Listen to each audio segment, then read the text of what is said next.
A warning now, some viewers might find details and video in this story disturbing.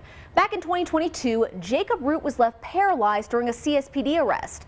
That's where this body camera video comes from. You can see him being tased right there.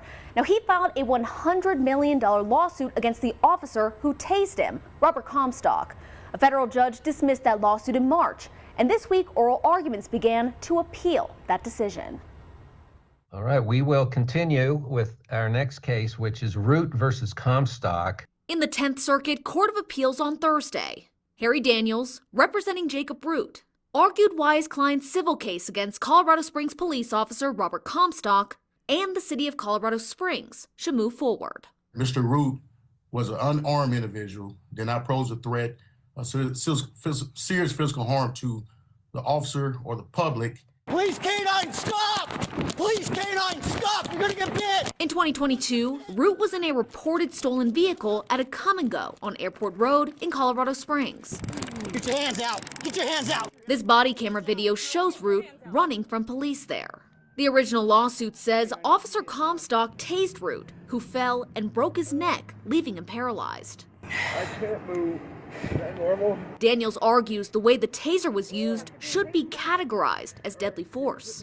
Deadly force is force that carries with it substantial risk of serious injury or death.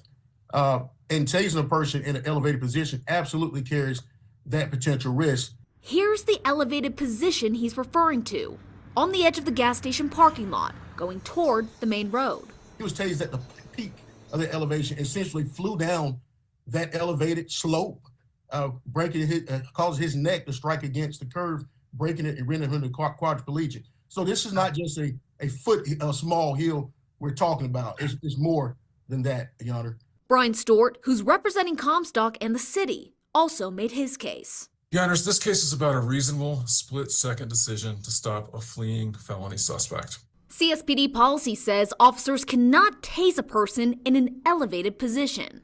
Did Officer Comstock violate department policy when he didn't say, stop or I'll tase you? No, sir, there's not. The policy does not require a taser-specific warning. It's just a warning, a chance to comply with orders. Stewart says several warnings were given, recognizing the elevated position as well.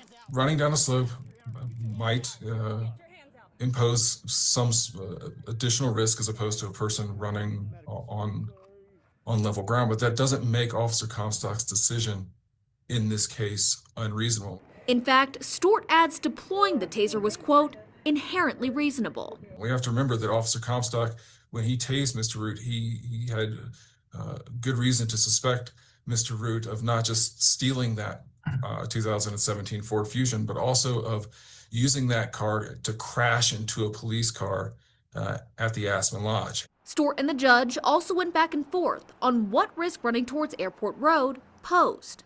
If someone is crossing a quiet residential street and the police are pursuing that person, it's reasonable to tase that person. That person is running headlong towards a public road. Yes, sir, I would say so. We approach all public roads with caution because it only takes one car. The court accepted this case.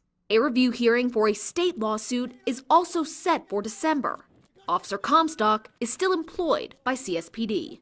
Megan Glova, News 5.